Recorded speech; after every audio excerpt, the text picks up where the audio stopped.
wale ɲuman dɔn foli bɛ kurakuraya k'a lase aw ma fo yan fɔ aw sigiyɔrɔ la an balima bamanankanmɛnnaw Mali kɔnɔ ani Mali kɔ kan an b'a jira aw la ka fɔ ni bamanankan kunnafoni wagati selen wala bɛna kɛ minnu kɔnɔ kumaw la aw ye Mali kɔnɔ ani a kɔ kan kibaruya olu de don an b'a fɔ ko ne kuma selen aw danga na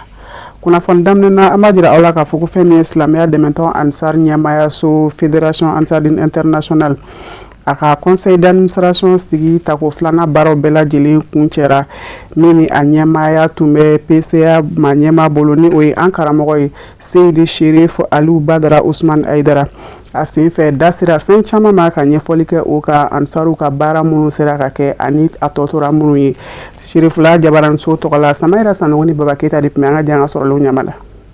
Kalo caman tɛmɛnen kɔfɛ wulikajɔ ni lamagalama walasa baaraba minnu bolo dalen don olu ka se ka danganamaya a kuma sera ka yɛrɛ kiimɛ baaraw boloda ka sanga ni baara kɛta hakɛ dɔɔni ye fa ka se ka hakili fɔlɔfɔlɔ kɛ baara kura bolodaliw kan o de ye nin sigi sababuya min bɛ ye a tako filanan kɔnɔ deuxième session ordinaire du conseil d'administration de la FADI. An b'a la fo k'Ala barikala k'Ala waleɲuman dɔn.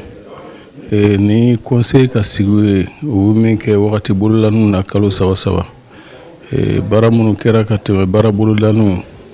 minnu kɛra ka tɛmɛ ni min ma se ka kɛ ani baara kura minnu kan ka fara baara kan mais ni sigi ni bolofa b'a kan parce que groupe min tun bilara pour que o ka se ka baara kɛ plan stratégique kan o groupe ninnu tilala o baara fana bilala conseil ka disposition na ni sigi na baara minnu n'a kan ka kɛ association san 10 nata kɔnɔ o baara ninnu o bɛɛ lakarila ni senfɛ minnu kan ka ta ka baara kɛ n'a ye olu bɛna ta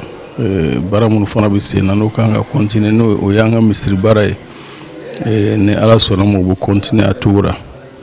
o la vraiment ni sigi a nafa bonyana kosɛbɛ jamana caman ye kɛnɛ sɔrɔ conseil yɛrɛ mɔgɔ bɛɛ ye kɛnɛ sɔrɔ presque donc o la vraiment sigi a tacogo ɲɛna kosɛbɛ. Ka sanga ni jigisigi yelen ye o ɲɛkun kan Fédération Ansardine Internationale a conseil d'administration maaw ye a yira k'a fɔ sigi jɔyɔrɔba bɛ a la tɔn yiriwali la bawo a bɛ kɛ sababu ka sira bolita hakɛ dɔn ka sanga ni yɛrɛ kiimɛ baaraw bolodalen ye fo ka se hakili fɔlenfɔlenw jijalen ma ka ɲɛsin baara kura bolodalenw ma. Foli yɛrɛ fɔra an karamɔgɔ de la a Seydi Sherif Usman Madana Aidara ana bona k'u fo k'u waleɲuman k'u barikala ka deli Ala fɛ u bɛ yɔrɔ yɔrɔ sidiya ni kɛnɛya ni lafiya Ala ka d'u ma u bɛ yɔrɔ yɔrɔ an b'u kalifa Ala ma Ala min tɛ kalifa tiɲɛ ni hakilila minnu y'a ta ni hakilila ninnu bɛɛ bɔ ninnu ale yɛrɛ la k'a fɔ silamɛya a tɛ se ka kɛ kuma ye silamɛya ye baara le ye donc hakilila minnu taara nin senfɛ komi aw yɛrɛ bɛɛ b'a kalama an ka baarabaw a tun bilanen don kalanyɔrɔw kan ani misiriw bon ani dɔtɔrɔso Ala barika la bi dɔtɔrɔso min bɛ dɔtɔrɔso 36 o le bi association bolo bi bon ka fara baarakɛyɔrɔ caman kan donc ora hali bi a bɛ ɲinina ka filɛ baaraba minnu bɛ se ka kɛ min bɛ se ka jamana yɛrɛ lafiya ani ka se ka jamanadenw lafiya jamanadenw ka se ka baara kɛ karamɔgɔ ka hakilina le chômage ka se ka kɛlɛ ka bɔ diɲɛ bɛɛ kɔnɔ o de karamɔgɔ ka hakilina ye donc ora ni Ala sɔnna ma hakilina ba minnu taara ni senfɛ bon sɛnɛ yɛrɛ le y'a fanba ye sɛnɛ le y'a fanba ye karamɔgɔ ko fo dun ka fale ka sabati jamana ninnu bɛɛ kɔnɔ donc ora vraiment hakilina minnu taara n y'a lɔn kɛnɛ ye ora vraiment nisɔndiyalen don kibaruya min sɔrɔla an fɛ an b'a lɔn ni a lasera jamana ninnu na a baara bɛna k'a kan a bɛna lawaleya ora an bɛ dugawu de kɛ hali bi Ala ka garisigɛw foni an b'a deli Ala fɛ an ka jamana ninnu degun ka nɔfɛtugu kɛ u ka kɔrɔfɔw la u ye a yira k'a fɔ jigisigi bɛ yen ka sanga ni jaabiw sɔrɔtaw ye o hukumu kɔnɔna na o labana ka wele da ka ɲɛsin tɔndenw ma hali bi dɔw ka fara cɛsiri ni wulikajɔw kan janko baara bolodalen minnu bɛ yen olu bɛ se ka fori cogo min na. Baara min tun bolodalen don k'an b'o kɛ mawulu tɛmɛnen ani mawulu nata ni ɲɔgɔn cɛ an y'a sɔrɔ 100 sara o 100 sara la 73 ɲɔgɔnna kɛra o la donc o ma se ka kɛ ni foyi ye fo tɔndenw yɛrɛ ka cɛsiri vraiment an'u ka wulikajɔ vraiment o kɛra wasaba ye. Ayiwa o hukumu kɔnɔna la an bi wele da Ansarudine bi jamana 40 min na k'a ɲini a bɛɛ lajɛlen fɛ cɛ ani muso ani tɔn in kanubaw bɛɛ k'i cɛsiri ka wuli ka jɔ yaasa ni misiri an bɛ se ka waleya ka se a dana cogo min na ni ala ka jɛ ye o la an bɛ min fɔ ansaru bɛɛ lajɛlen ni hamina ko bɛ an karamɔgɔ la bi vraiment o ye ni misiri ko ye ni misiri bɛ se ka laban cogo min na donc an bɛ kuma bɛɛ fɛ jamana 40 min ansaru b'a la bɛɛ k'i cɛsiri i ka wuli ka i jɔ i seko ani damayira la kuma surtout ka taa se cinkan ninnu ma wari ninnu bɛ se ka Bamako lasɔrɔ joona cogo min na pour que baara in tɔ bɛ se ka waleya ni ala ka jɛ ye. A baara bonya bɛ ɲini kunta mɛn ka di a mɔ conseil d'administration fadi a ma ɲɛma Sedi Badara Ali Usman Haidara a ye a ka nisɔndiyaw sɛbɛkɔrɔ danganamaya ka sanga ni jaabiw ye minnu yirala a la a ka laban ka foli ta ka ɲɛsin tɔndenw kelen-kelenna bɛɛ lajɛlen mɔ ka bɔ jamana 40 kɔnɔ diɲɛ ɲɛfɛ ni a ka kɔrɔfɔ kuncɛ ni ladilikan sanumanw talen ye ka di o mɔ an m'aw ladɔnniya k'a fɔ ni sigi bɛ kɛ sababu ka dansigi fadi ka conseil d'administration a session ordinaire ta ko filanan baaraw la minnu kɛra ka daminɛ juin kalo tile 6 ka taa bila a tile 8 sanba 2026 ye ni a baaraw fanba bolila hakilijagabaw kan ka ɲɛsin tɔn lahala mɔ ani munumunu salo tɔn ka baarakɛyɔrɔ ani o ka baara bolodalenw la. Kunnafoni nasira wɛrɛ fɛ an b'a jira aw la k'a fɔ ko fɛn min ye Moribabugu sigida sifinw ka jɛrɛjɛkulu collectif des jeunes de Moribabugu o tun ye ɲɔgɔndan min boloda ka ɲɛsin kalanko binakun kana na concours de l'excellence ni nin ye a tako 6 n'a kɛnɛ de tun ye nin ye a baaraw bɛɛ lajɛlen kuncɛra ka bɛn sibiri juin kalo tile 6 ma a ye faraɲɔgɔngali kɛ ni maaba caman yeli ye kɛnɛ kɔnɔ kɛrɛnkɛrɛnnenya na sigida ɲɛmaaw laadatigiw ka taa se diinɛtigiw ma kalan karamɔgɔw ni kalanden mansaw Sherifala Jabaraniso tɔgɔ la Nuhum Kone ka sɔrɔlo Musa Fɔnba bɛna ɲɛfɔli kɛ olu kan. Concours de l'excellence Moribabugu sifinnakaw ka jɛkulu collectif des jeunes de Moribabugu ka hakilina do ka ɲɛsin denmisɛnninw ma minnu bɛ ɲɔgɔndan damɔ ka taa kilasi wɛrɛ la san wɛrɛ nin y'a ta ko 6nan 6e édition de ye a labɛnbaw ka fɔ la nisɔndiya sɔrɔla baaraw kɛcogow la bawo lɔgɔlidenw se kɛra u ma k'u dɛmɛ u ka dɔnda bɛ se ka bonya ɲɔgɔndan do kilasiw kɔnɔ kalo kelen kɛlen kɔ o baara la baara kunjɛ baara de kɛnɛ sigira senga Moribabugu ladiyaliw kɛra ka ɲɛsin kalandenw ma ni ka bilasiralika caman fɔ u ye. Ne collectif des jeunes de Moribabugu ta k'a lajɛ association a membre plupart a bɛɛ ye étudiant ye dɔw tilal'u ka licence la dɔw ka continue ka formation fɛ dɔw yɛrɛ fɛnɛ bɛ baara la donc n'i y'a ta k'a lajɛ an dɔgɔninw bɛ niveau mun na ce sont des étapes an yɛrɛ y'u tɛmɛ ka ban donc an tilalen an ka kalan la ka jɛ ka fara ɲɔgɔn kan ka hakilina ta an bɛ se ka an ka sigida dɛmɛ cogo di an bɛ se ka jamana in dɛmɛ cogo di pour que a bɛ se ka taa ɲɛ donc o hakilina de y'a to an sera ka nin hakilina ta walasa an bɛ se ka an dɔgɔnin dɛmɛ cogo min na u bɛ se ka gɛlɛya caman tɛmɛ cogo min na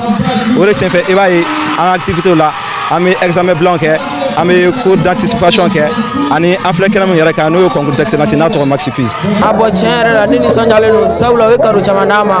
o de b'a to fana an yɛrɛ an bɛ kalan ta n'an sɛbɛ o folikan belebele bɛ ne bolo k'a ɲɛsin ni concours kɛbagaw ma kɛrɛnkɛrɛnnenya la CGM mɔgɔw an b'u fo k'u waleɲumandɔn u ka nin baara in na. N bolo parce que nin ye fɛn min ye a ka di n ye a ka continuer o bilasiralikan bɛ n bolo. A ka di n ye a ka continuer pas ka continuer i n'a fɔ bi ni sinikɛnɛ a ka kɛ badabada ye pourquoi parce que n'i y'a mɛn jamana i ko jamanaden cɛman n'a musoman an bɛɛ bɛ kɛ denmisɛnnin de fɔlɔ ka sɔrɔ ka kɛ mɔgɔkɔrɔba ye donc denmisɛnnin mago bɛ se dɛmɛ de ma yanni ka se a ka mɔgɔkɔrɔbaya ma bon o dɛmɛ sɔrɔli mɔgɔ minnu b'o jukɔrɔma don do an bɛ a fɔ halisa ala ka fanga dɔw la. Moribabugu sigida ɲɛmayaso ne ye commune rurale ye a ɲɛma ka nɔnabila y'a ka nisɔndiya jira Moribabugu commune tɔgɔ la nin n'a ɲɔgɔnna hakilina sigili la sen kan n'a ɲɛsin bɛ denmisɛnninw dɛmɛni ma minnu bɛ ɲɔgɔn da binaku kan n'u kan ka taa kilasi wɛrɛ la san wɛrɛ ka sɔrɔ ka jira k'a fɔ Moribabugu mairie bɛ sifinnakaw ka jɛkulu ka bila la n'o ye collectif des jeunes de Moribabugu ye. An ko nisɔndiya min banna vraiment a tɛ se ka fɔ ka ban parce que denmisɛnnin minnu bɛ yen nɔ u bɛ ka nin baara min kɛ c'est comme si u bɛ ka mairie ka baara dɔ de kɛ a place la an sewara an nisɔndiyara a diyara n ye n ye fɛn minnu ye kɛnɛ kan écoledenw minnu ye kɛnɛ kan masaw minnu ye kɛnɛ kan nisɔndiya de bɛ mairie bolo bi an nisɔndiyara kosɛbɛ an b'a ɲini u fɛ nin baara sugu u ka taa fɛ u ka multiplier u bɛ ka kɛ san daminɛ ani san laban an bɛ duwawu de kɛ ala ka fanga d'u ma ala k'u fanga se n'u ma dɔ fara cɛsiri kan u kana dɔ bɔ a la u kana décourager u ka taa fɛ n'ala sɔnna ma a bɛ ɲa u bolo. Parce que ne yɛrɛ ye parent d'élève de ne ye denmansa de maintenant ni i ye denmansa ye fɛn fɛn ye denmisɛnninw ka ɲɛtaga ye wajibi ye ni mɔgɔ wulila ka s'i ma o la k'i k'u dɛmɛ o la i man ka to kɔfɛ o la. Bon comme an bɛɛ bɛ jamanajɔ de la jamanajɔ la bɛɛ ka dɛmɛ ka ɲi a la donc an bɛ se ka dɛmɛ kunkurunin min kɛ o ye nin ye comme sɔrɔsiw ka dɛmɛ o ye ka mugu ni kisɛ ta ye an ka dɛmɛ o ye ka an ka bolomafara don denmisɛnninw ka kalanko la voilà donc o de y'a diya n ye kosɛbɛ k'an sen don a la voilà. Bon ladilikan min bɛ ne bolo ka di jeunes ninnu ma toujours n b'u fo n b'u encourager parce que ni ɲɔgɔnna ma di denmisɛnnin bɛɛ ma parce que denmisɛnnin caman bɛ yen olu bɛ miiri la ko wɛrɛw la min tɛ nin ye mais ninnu ko de k'u b'u to ka denmisɛnninya la ka siniɲɛsigi di u dɔgɔninw ma donc vraiment toujours n b'a ɲini u fɛ u bɛ cogoya min na u ka continuer ten tɔ. A m'aw ladɔnniya k'a fɔ nin kɛnɛ in min hakilina bɔra Moribabugu sifinnakaw ka jɛkulu collectif des jeunes de Moribabugu la Moribabugu sigida ɲɛmaaya so diinɛ ɲɛmaaw ni laadala ɲɛmaaw bɛɛ lajɛlen kun bɛ a kɛnɛ kan an bɛ dugawu don kɛ examen ɲɔgɔn da ala k'o nɔgɔya sifinnakaw ye. Kunnafoni nasira wɛrɛw fɛ an b'a jira aw la k'a fɔ gouvernement min ye silamɛya dɛmɛtɔn Ansaru bolo fara Bamakɔ rive droite olu ka laadalasigi baaraw kɛra kari tɛmɛnen ni o ye kalosasigi min senfɛ da sera fɛn caman ma ka ɲɛfɔli kɛ Abdulkarim Sago a bɛna walawalali kɛ o tɔw kan. Nin ye laadalasigi ye min n'a bɛ kɛ Bamako section fɛ rive droite n'o ye Bamakoba kiniyanfan jɛkulu ye Ansaru fɛ n'o ye k'a fɔ assemblée générale min bɛ kɛ o fɛ kalo o kalo kana sigi kɛ ka lajɛ sigi tɛmɛnenw na u ni hakilila minnu wulila ka na lajɛ olu sela ka lawaleya ka kɛ hakɛ jumɛn ma ni ka hakilila kuraw dayira ɲɔgɔn na fo ka taa se musaka minnu ni tɔnden bɛɛ lajɛlen kan k'olu sara ka da don nin bɛɛ lajɛlen na ani waatiba min ni o kun b'an kan n'o ye alakira bangeni kalo ye nɛɛma ni kisi b'a ma k'u da don nin bɛɛ lajɛlenw na. Sigi in kɔni kɛra sigi ye min ni a wasarabaw tɔndenw bɔra ka caya cɛw ani musow la a baaraw bɛɛ lajɛlen ɲɛmaaya kun bɛ an karamɔgɔ denkɛ yɛrɛ bolo n'o ye imam kɛsiki ye ka kɛ ni section ɲɛmɔgɔw ka hakilinaw ye baara in kɔni kɛra nimisiwasa kɔnɔna na a kɛra waati kɛrɛnkɛrɛnnen fɛnɛ u bolo u ka sami fɔliw kɛ ɲɔgɔn na baw seliba an bɔra k'o kɛ. Alhamdulilayi an bɛ section ka réunion kɛnɛ kan a nisɔndiyalen don ka da ka jama bɔra an bɛ nabaga bɛɛ lajɛlen fo. An b'a fɔ ko fɛn maaw natɔ sɔrɔ ka n'u tatɔ sɔrɔ ka d'a kan an bɛ mɔgɔ bɛ fo yɛrɛ ɲɛ k'o ci kɛko ɲuman na ni an ka layidu dafa kɛnɛ kan an ye layidu min ta sirifu ye an b'u dɛmɛ ani a n'an ka nafolo o tɛ se ka kɛ fɔ réunion ani bilasiraliw ni an y'o dɔ kɛnɛ kan ala an bɛ nabaga bɛɛ lajɛlen fo an b'a fɔ ko fɛn maaw natɔ sɔrɔ ka n'u tatɔ sɔrɔ kumakan laban na an b'a deli mɔgɔ fɛ halisa bɛɛ ka cɛsiri ta ka d'a kan ko daminɛ man gɛlɛ fɔ ko laban an ye layidu min ta an k'an jija ka sa layidu nin kan kɔfɛ ka karamɔgɔ n'a ka denbaya fo dantɛ foli min na ale min kɛra sababu ɲuman ye k'an bɔ fili la ka nana ye k'an da sira kan ka nin sira ɲuman in jira anw na an kɛlen kɔrɔ k'o sira minɛ an b'a fo dantɛ foli min na sini kɛnɛ labanko ɲuman ala k'o da n'a ka denbaya ma a kɛra an ma ɲɛmɔgɔ ɲuman ye ala k'an yɛrɛ kɛ kɔmɔgɔ ɲuman ye. Faamuya caman sɔrɔla la parce que an nisɔn ka di jama bɔra a kɛra wasa ye. Donc hakilila ɲumanw sɔrɔla min bɛ kɛ kunkɔrɔta y'an ma ani baara kɛcogo ɲuman a n'a faamucogo ɲuman an ye ɲɔgɔn bilasira o sira kan o la an b'a ɲini ala fɛ ala ka a baara ta fanga d'an ma a hakili ɲuman ala k'a d'an ma a wuli ka jɔ ala ka nɔgɔya an ma. Bamako ba kiniboloyanfan tɔn n'o ye section Ansardini ye rive droite la u ye foli ni waleɲuman kɛ ka ɲɛsin an karamɔgɔ ma n'o ye seri Sherif Usman Madani Haidara a n'a ka denbaya bɛɛ lajɛlen ni ka laban ka welewelekan ka ɲɛsin tɔndenw bɛɛ lajɛlen ma hali bi hakɛ min sigilen don n'o ye cotisation ye bɛɛ k'i jija ko o hakɛw kɛ a kɛcogo la ka kɛ ni waati bolodalenw ye. An karamɔgɔ n'a ka denbaya ala ka san caman yira n'a la ala ka hɛrɛ ka n'a ye a bɛ min ala fɛ ala k'o nɔgɔya n'a ye a bɛ sira min ala ka n'a kisi o ma. Yala bɛɛ la ka san caman yira na alhamdulilayi an b'a la fo k'ala barika da an karamɔgɔ ala k'a mɛn an ɲɛ ala k'a mɛn an ɲɛ ala ka sijan ni kɛnɛ ala k'o dan ma ala ka n'a sutura a bɛ min ala fɛ ala k'o nɔgɔya n'a ye a bɛ sira min ala ka n'a kisi o ma. Bɛɛ tiresirifila fɛnɛ fo k'o waleɲuman dɔn k'a ta ɲɛmɔgɔso la fo kana se kɔmɔgɔw ma an ka foli b'a bɛɛ lajɛlen teleso ala ka barika don a la ala ka sijan ni kɛnɛ dan ma ala ka kɛnɛya to ala ka hɛrɛ kanu ye sallallahu alaihi wasallam. A baaraw bɛɛ lajɛlen kɔni kɛra an karamɔgɔ denkɛ ɲɛkɔrɔ n'o ye imam kɛshiki ye ni ka baaraw kuncɛ ni duwawu don ye. Ansar bolo fara Bamako Rive Droite u ka segin kɛnɛ a ɲɛmaya tun bɛ an karamɔgɔ de bolo Seydi Cherif Keshike Aidara a yɛrɛ dakuruɲɛ 2 min sɔrɔ ka kɛ an ka janga ɲamadali kɛ u kan. Nka tiɲɛ b'a la kosɛbɛ an bɛ kana fara ɲɔgɔn kan ka hakilina falen minnu di ka développement minnu kuma fɔ yan o baara tɛ taa kɛ lahara dɛ o bɛɛ bɛ kɛ diɲɛ na yan nka o bɛɛ kɔfɛ sa mako ye min ye o ye lahara ye nka an bɛ kana sigi ka min fɔ labɛn minnu kan ka sabati dɔgɔtɔrɔso kɛra ta misiri kɛra ta agence kɛra ta nin bɛna kɛ ta ni labɛn b'an bolo o bɛɛ bɛ fara ɲɔgɔn kan yan de o tuma na an bɛ ala deli ala ka bɔra kan ye ka an fanga se ka baara in kɛ ka s'a dan na ala m'o nɔgɔyara an ye an b'an ka ansar karamɔgɔw fo minnu ni dilen don ko in na minnu bɛ k'u yɛrɛ di ko in kama ala ɲɛda kama an bɛ ala deli ala k'u fanga se an bɛ ala deli u sen dalen don dingɛ min da la halisa ala k'u banba ala k'u banba ala k'a n'u sabatilen to ala ka bɔda k'a n'u ye an ka karamɔgɔ bɛɛ ko don u bɛ jɔda min na ala b'a dɔn u bɛ jɔda min na ala b'a dɔn ala ka garisɛgɛ barikaman di ala k'a n'aw jidi ala k'a n'aw kɔrɔta ala k'a n'aw sutura ala k'o k'a ka alaya kama an karamɔgɔ ala k'a mɛn an ye ala k'an yɛrɛ kɛ kɔmɔgɔ ɲumanw ye jamana in ala ka hakili sigi don a kɔnɔ jamanadenw ala k'an bɛn kelen ma ala k'an do da kelen fɛ ala k'an bɔ da kelen fɛ ala ka hɛrɛ k'an bɛɛ ye ala k'an bɛɛ ka laɲiniw sabati an bɛ kuma surunya yan wa salamu alaikum wa rahmatulahi ta'ala wa barakatuhu. Ala ka ani do sanuma ninnu bɛɛ lajɛlen minɛ kunnafoni nasira wɛrɛ la an b'a jira aw la k'a fɔ ko Seyida Madame Konate Seyida Balakisa Aidara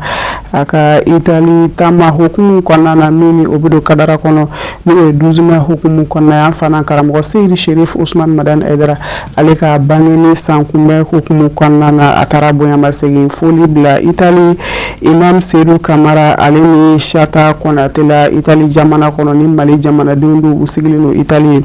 Sherifula Jabara muso tɔgɔ la fɛn min sɔrɔla o tamasira in kɔnɔ Amadu Kamara bɛna ɲɛfɔli kɛ o kan.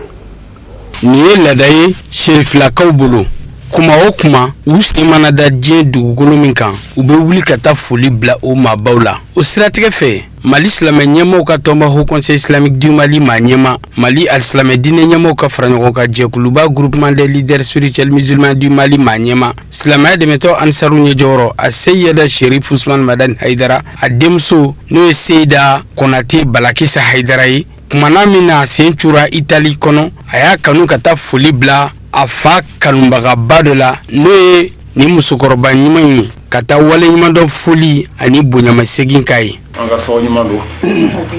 ka bɔ an ka sida la ka wula ka bɔ Faransi ka na an'an ka ɲɛmɔgɔbaw an bɛ karamɔgɔ anniversaire ye a ka san 21 an bɛ o ɲɛnamaya bi an tɛ se k'o kɛ fiyewu f'an ka se an mamuso fɛ yan a ye tɛ mɔgɔ kura ba la a y'a ta fɔ so de ni an ba ye de bi so a y'i kuru ka bɛn n'an ye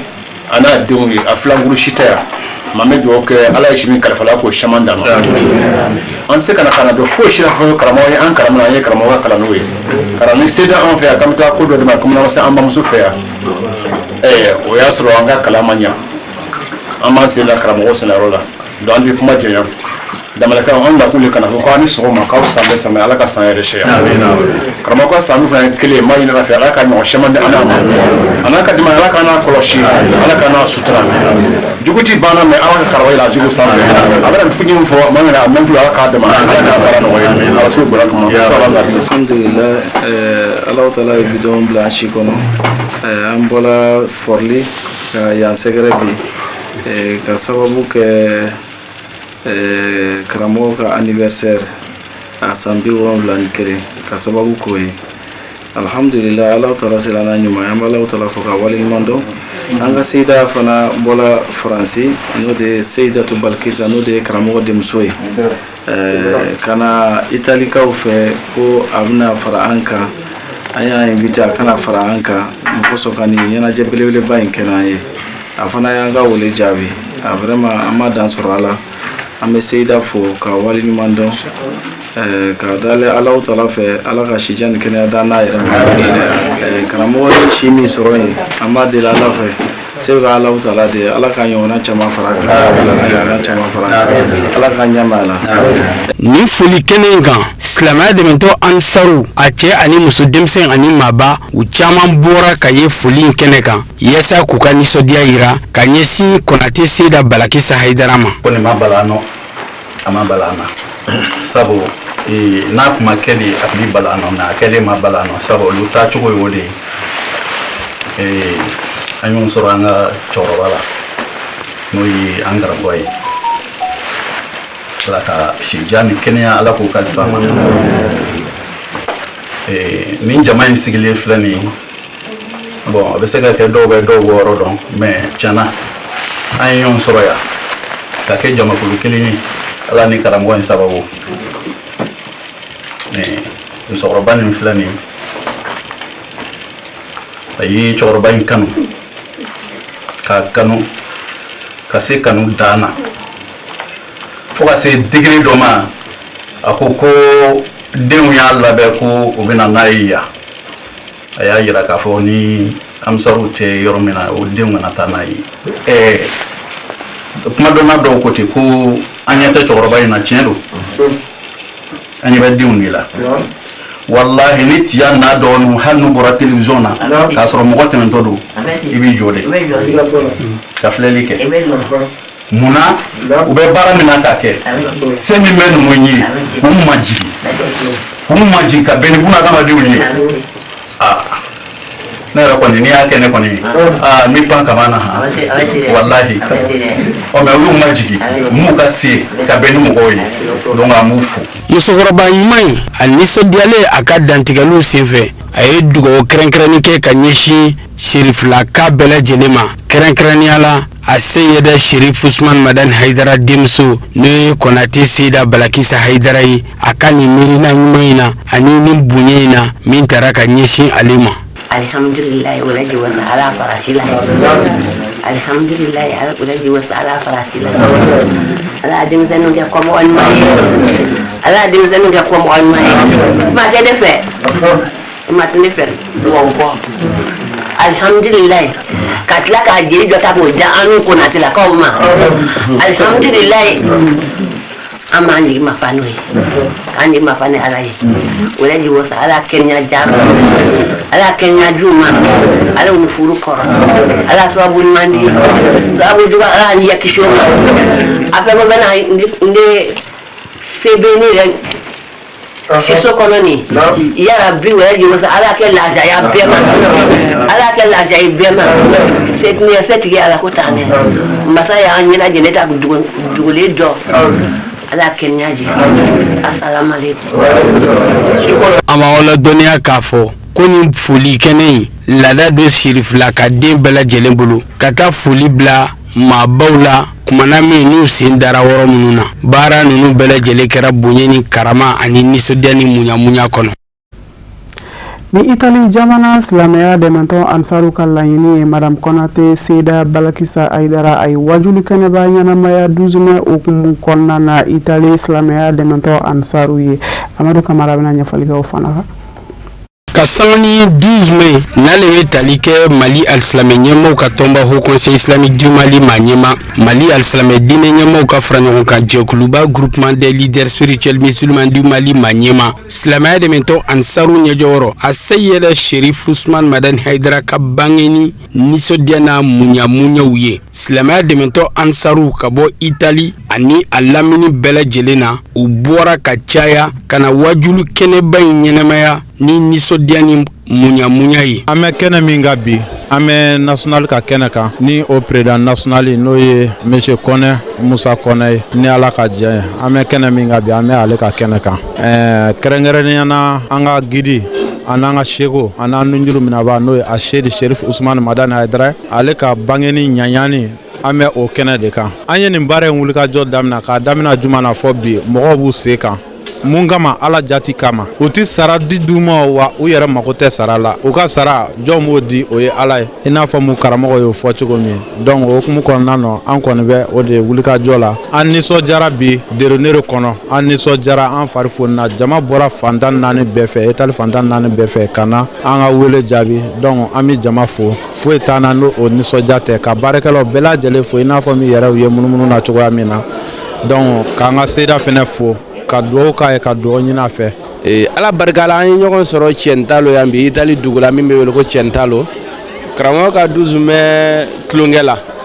an ye an karamɔgɔ Seyidatu Balakisa Hayidara sɔrɔ an bolo ka na o ɲɛnamaya yan ani Europe ka délégation Fadi Occident ka délégation Espagne nana France mɔgɔ 6 tun bɛ yan donc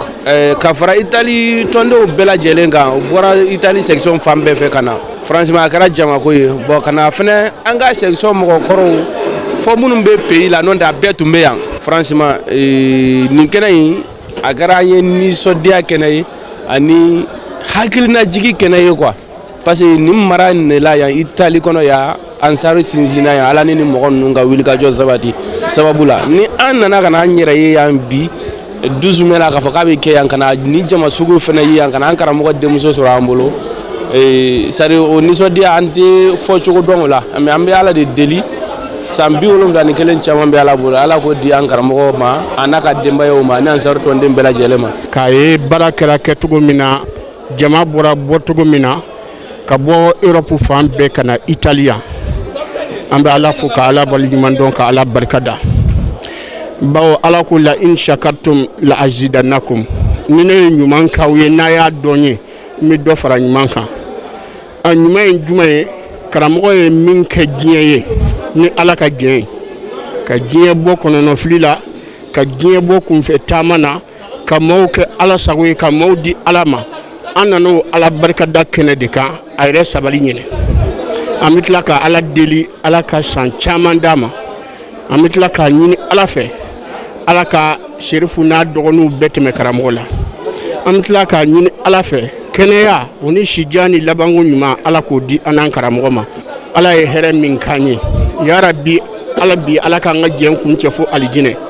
ala k'an ka diɲɛ kun cɛ fo alijinɛ an bɛ dugawu kɛ mali yɛrɛ bi kɔnɔnɔfili min na mali bi degun min na farafinna ni diɲɛ bi degun min na ala ka wuli karamɔgɔ hɔrɔma kosɔn ala ka hɛrɛ kɛ silamɛden bɛɛ ye i ko an ka dugawu kɛ tɔndenw ye tɔndenw bɔra diɲɛ fan bɛɛ mɔgɔw ye kari wulu ye ka kilo 400 boli ka kilo 200 boli ka kilo 500 boli olu bɛ ka segin ka taa sisan u sigiyɔrɔw la sini ka tila ka taa baarayɔrɔ Europe yan o man nɔgɔ mais o bɛ kɛ jɔn ye karamɔgɔ walahi anw y'a valeur dɔn ka se degré min na o de la n bɛ to k'a fɔ tuma bɛɛ karamɔgɔ ye baga de ka ca farafinna a dɔnbagaw de bɛ yan a dɔnbagaw bɛ Europe yan a ye baara min kɛ Europe kɔnɔ a ye mɔgɔw bila ala fɛ Europe kɔnɔ kɛcogo min na ni ɲɛ dara a kan i bɛ kabakoya Europe ye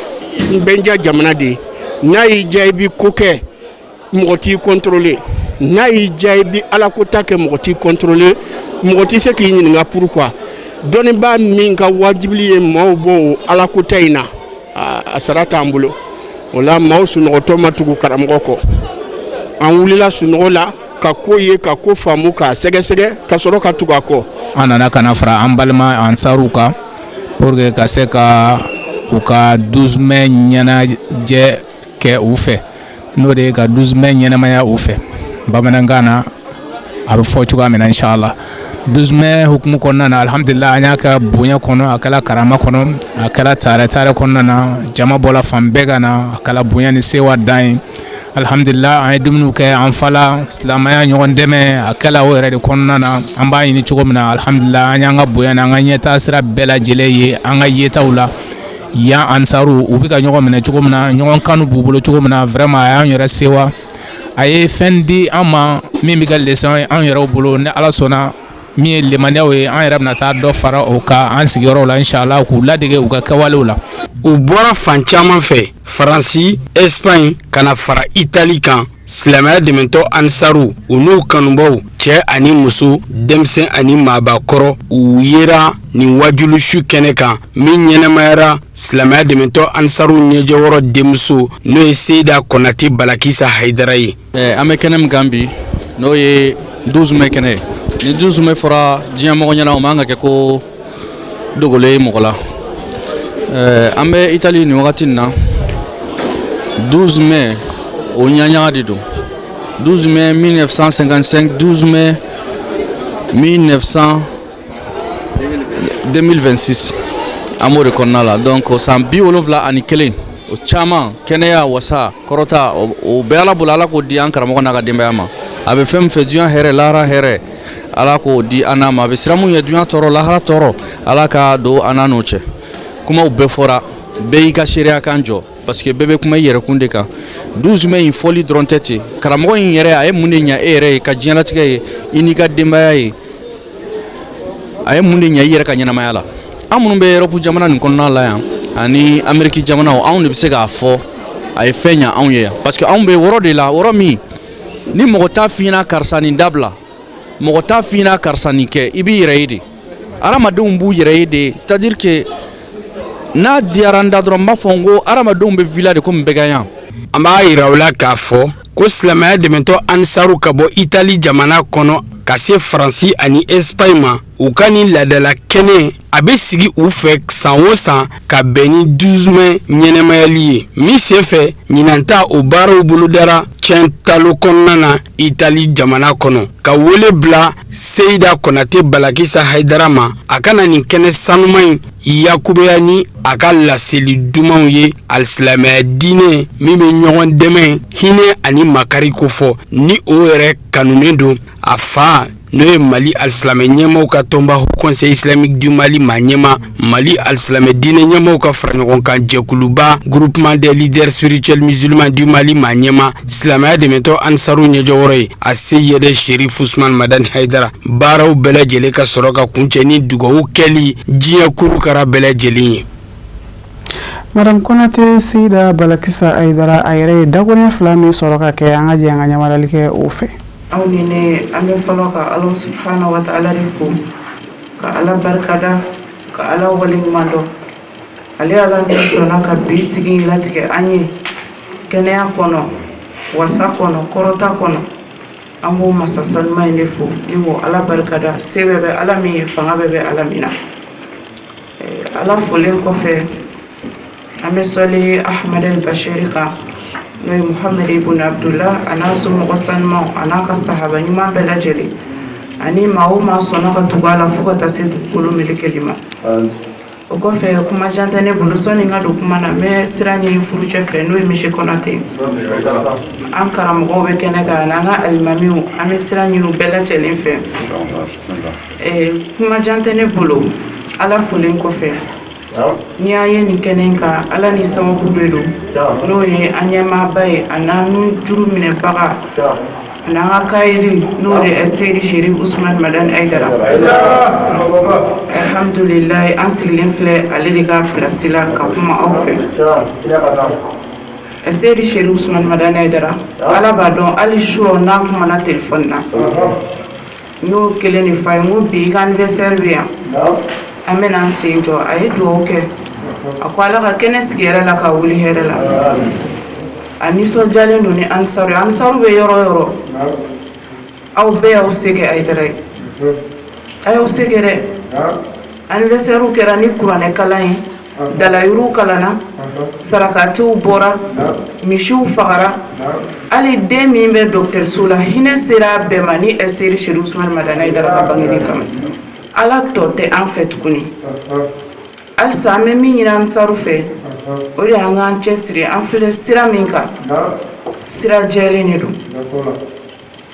karamɔgɔ m'aw nɛgɛn wa karamɔgɔ denw tɛ n'aw nɛgɛn an b'a ye ni min sɔnna ka sira in minɛ tiɲɛ kan i m'i yɛrɛ janfa i ma Ala janfa i ma karamɔgɔ janfa walahi i b'a ye diɲɛ kɔnɔ yan sɔnni ka se lahara ma karamɔgɔ b'o de f'an ɲɛna ale ni ansaru jɛra bi diɲɛ tɛ quoi n'i y'a ye fɛn fɛn nana don tɔn kɔnɔ bi an bɛɛ donna la lahara ɲini de kama an bɛ se ka lahara sɔrɔ cogo min ka alijinɛ sɔrɔ cogo min an bɛɛ donna tɔn in na o de kosɔn donc n'an donna tɔn na o kosɔn mun bɛ ɲini tɔnden bɛɛ fɛ jumɛn ye karamɔgɔ ka laɲini belebele bi o de ye Ansaru a ye don da kelen fɛ a ka bɔ da kelen fɛ aw ka ɲɔgɔn minɛ aw ka ɲɔgɔn kanu n m'a fɔ ɲɔgɔn minɛ tɛ yen n m'a fɔ ɲɔgɔn kanu tɛ yen mais Ayidara denw mana sigi yɔrɔ o yɔrɔ an b'o de fɔ Ansaru ye a ye ɲɔgɔn minɛ a ye kɛ ɲɔgɔn fɛ a ye ɲɔgɔn kanu aw ka ɲɔgɔn bonya n'a ye ɲɔgɔn bonya sigi bɛ taga ɲɛ Ala bɛ barika don ko la. O de fana b'an sɛnsɛn ka taa diɲɛ fan wɛrɛ kunnafoni sɔrɔlenw kan Musa Fɔnba ale ka ɲininenw don. Burkina Faso ma ɲɛmaw ye a jira k'a fɔ misi labɛnni ni o ye muso kɛnɛjɛnw bi ɲɔgɔn falen minnu kɛ sayɔrɔmayɔrɔ la ni musow la cɛɲi bi woloma o senbɛ ko baaraw bi dulon Burkina jamana kɔnɔ fɔlɔ yanni sariya kura ka taa a dafɛ k'a don bɛrɛ lɔ ka sanga ni Burkina maya yɛrɛ sigi cogo ye ani fanga min bɛ Burkina jamana kunna bi kapitɛni Ibrahim Traoré ka fanga n'a namɛ ni yɛlɛma ye Burkina jamana kɔnɔ a sinsinnen danbe ani yɛrɛ dɔ kan juin kalo tile 8 n'o bɛna ntɛnɛn mɔ minisiriso min ɲɛsin bɛ seko ni dɔnko mɔ o de ye laseli kɛ k'a fɔ misi ko kuma fan o fan a baara fan o fan a bɛɛ bi dulon fo ka taa fɔ sariya kura yera a dafɛ k'a don bɛrɛ lɔ jamana ɲɛmaw ye a jira k'a fɔ sariya kuraw minnu bɛna ye a dafɛ k'a don bɛrɛ lɔ o n'a jateminɛ kɛ Burkina jamana maanifinya sigi cogo kan Burkina jamana seko ni dɔnko kɛn bɛ ka fɛn minnu maana ni olu kan ka ye foroba fɛn la ka kɛ kalansen ye Burkina jamana denw kun ka sɔrɔ a ma kɛ magosa ye olu bɛɛ lajɛlen na ye sariya se dafɛ minisiriso min ɲɛsin bɛ seko ni dɔnko mɔ a bolofara direction générale ɲɛmamuso Noeli Kongo Salukade tɛgɛnɔbila kɛ sɛbɛn in na minisiriso secrétaire général nɔna jamana bɛɛ lajɛlen tɔgɔ la k'a fɔ misi ko a baaraw bi jɔ Burkina dugukolo fan da naani bɛɛ lajɛlen la nka masɔn min ne caman y'a jira k'a fɔ yanni nin hakilina yɛrɛ kun ka taa Burkina ka ban Burkina ka den dɔw yɛrɛ kun gɛn kun bɛ k'u ka nisɔngoya jira misi bolodacogo la Burkina jamana kɔnɔ olu caman kun y'a jira k'a fɔ misi ko in yɛrɛ a jateminɛ bɛ ka bonya cɛɲa njɛgelenje de ka cɛɲa njɛgelenje ni dafɛ u jɔcogo fana ka taa se u tigɛcogow mɔ ko nin de kun bɛ jateminɛ a barata ɲɛ wɛrɛ bɛ maanifin na musolaka la cɛɲa siya ka ca min tɛ cɛɲa ni njɛgelenje ye maa la.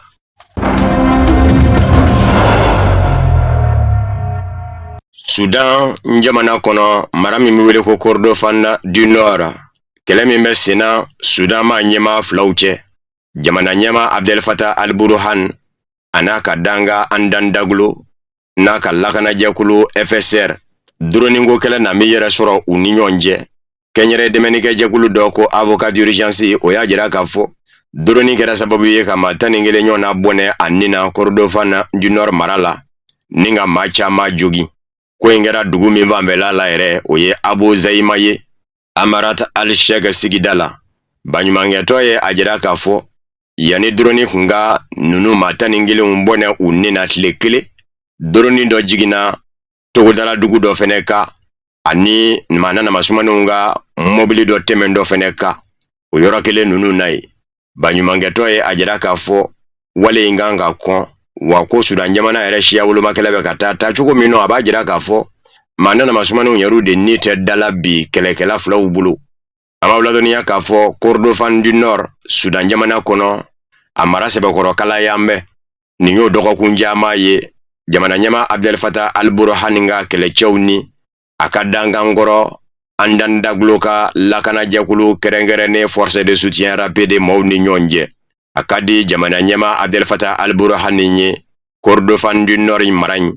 a fa minnu minɛ bɛ lakanajɛkulu kɛrɛnkɛrɛnnen force de soutien rapide FSR fɛ a ka dangankɔrɔ Mohamed Andan Daglo ka se k'o ntaraki u la juma tɛmɛnen drone ye maa 4 bɔnɛ a nin na ni ka maa 6 jogi o kɛra dugu fila fɛnɛ na Kordofan du Nord mara la jɛnseleke naani tɔnba Nations Unies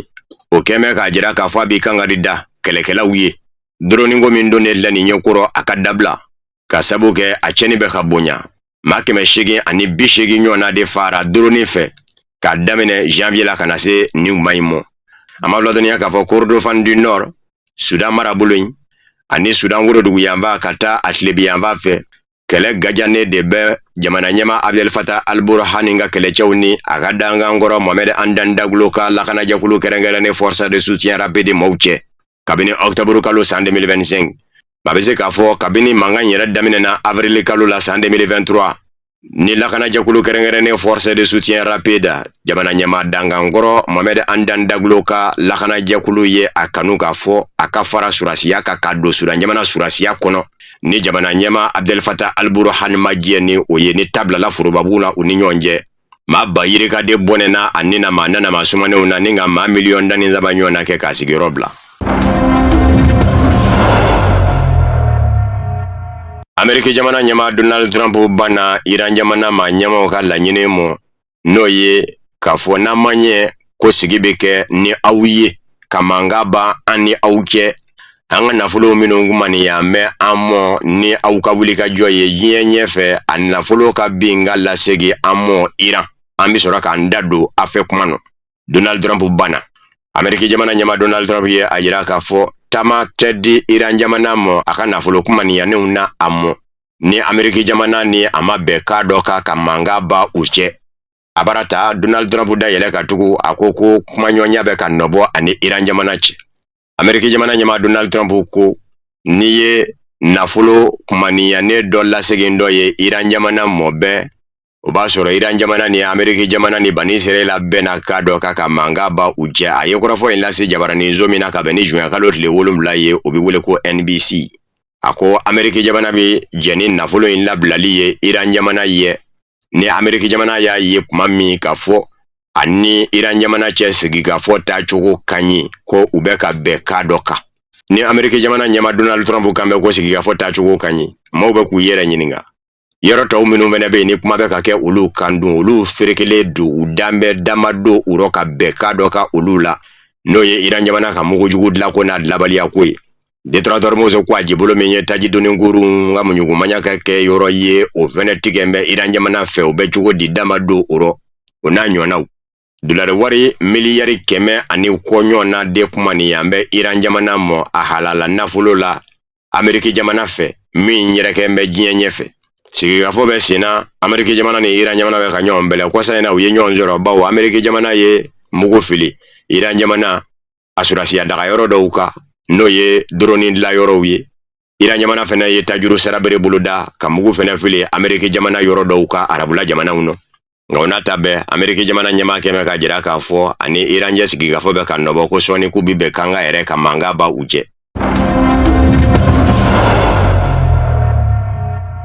Donald Trump y'a yira k'a fɔ Bani Israel minisiri ɲɛmaa Benjamin Netanyahu ni Iran jamana ma ɲɛmaaw bɛn'a kan k'a fɔ u bi mugu mankan da u cɛ dɔgɔkun kelen ɲɔgɔn na an b'aw ladɔnniya k'a fɔ juin kalo tile 8 o dugu bɛ taa jɛ kuma min muguw filila ɲɔgɔn kan jamana filaw fɛ ko nka ko Benjamin Netanyahu Bani Israel jamana minisiri ɲɛmaa ye a jira a la nɛgɛjurugu bɛ sira fɛ k'a fɔ a ye mugu mankan da ani Iran jamana cɛ Donald Trump ko a ka sidɔn k'a fɔ fan fila de ye ɲɔgɔn sɔrɔ tile kelen ko Bani Israel jamana minisiri ɲɛmaa Benjamin Netanyahu y'a yira la nɛgɛjurugu bɛ sira fɛ ko Iran jamana ye mugu fili ɛ kan k'a fɛnɛ ye tajuru sara bere boloda ka ɲɛsin Iran jamana ma ko wakɛ tɛ se ka jigi a la o la ka sabu kɛ ni maa seri mɔ I kan k'i ta juru sara k'a bɛ dan yen sa k'u fila kan ka ɲɔgɔn bila ten ka dɔgɔkun kelen kɛ ka sɔrɔ si ma se si mɔ nin ye Amerika jamana ɲɛmaa Donald Trump ka kuma ye ani kunnafonidilaw cɛ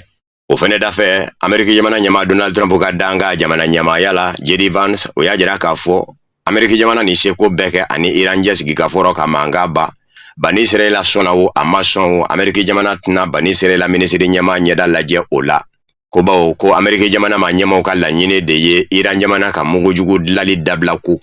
o bɛna Bani Israel mɔw o ma bɛ Bani Israel mɔw n'olu ni Iran jamana ye ɲɔgɔn faamu o la ka ban Amerika jamana ɲɛmaaw bi don o de da fɛ bawo Amerika jamana ɲɛmaaw sigira jamanadenw fɛ fanga na n'o hakilina de ye a ye kɔrɔfɔ lase Amerika jamana jabaranin zo min na o bɛ wele ko Fox News Donald Trump labanna ka bɔ ka kuma tatu ka jira k'a fɔ ani Iran cɛ sigikafɔ dɔgɔkun fila bɛ taa dafa yɔrɔ yɔrɔ a bɛ nɔbɔ u bɛ bɛn ka dɔ kan ka mankan ba u cɛ a ko Iran jamana ɲɛmaaw labɛn bɛ ka sɔn u bolo k'u ye labilaliba kɛ Amerika jamana ye ko nka mugujugu labilali n'o ye Iranium labalolen ye k'u ma jɛ n'o kɔni ye a ye kɔrɔfɔ in lase bɔlɔlɔ nasira fɛ ka sabu kɛ Ameriki jamana kɔnɔ bi wasadenya yɛrɛ mangutu baaraw n'u donnen do kalata min bɛ wele ko élection de mi-mandat o bɛ kɛ Ameriki jamana kɔnɔ novembre kalo la o kuma bɛɛ bɛ k'i sɔn yɛrɛ mangutu la a ka wasaden min bɛ yen Caroline du Sud n'o ye o marabolo wasaden ye Lindsey Graham a kɛtɔ ka dɛmɛ ɲɛsin o ma ko mɔɔw ka danaya da o ka o bɛ se ka kɛ wasaden ye bɔlɔlɔ nasira fɛ de a y'i da maga nin kuma na k'a fɔ ni Iran jamana ni ɲɔgɔn cɛ bɛɛ k'a tɔ tɛ tɛmɛ dɔgɔkun 2 kan.